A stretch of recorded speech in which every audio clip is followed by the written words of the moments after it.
hello po sa ating lahat. So, napakarami ang natuwa, dahil nga sa wakas ilang buwan, na magka-love team ang dalawang lovebirds ay ngayon lamang po nag-live si Edo na magkasama po sila ni Beyonce. So maraming viewers at si fans ang tuwang-tuwa dahil sa ginawa ni Edo.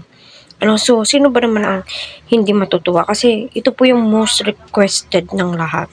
Ang request pa nga po ng lahat ay mag-upload si Edo sa kanyang channel with Beyonce. Kasi magka-love team naman daw po sila. So alam naman po natin lahat na ayaw po ni Edo mag-upload kasi mababawasan po yung views ng kanyang pinsan na itong si Kalinga Prab, 'di ba?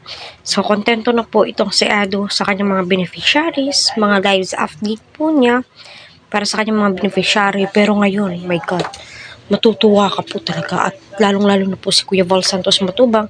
Tila yung sinasabi niya, EDC. So, abangan daw po natin ang upload ni Kuya Val patungkol sa EDC. So, may paparating or may mas bubongga pa po. So, patuloy po natin suportahan si Kalinga Prab, Kuya Val at ang buong team. Huwag po natin skip ang kanilang ads.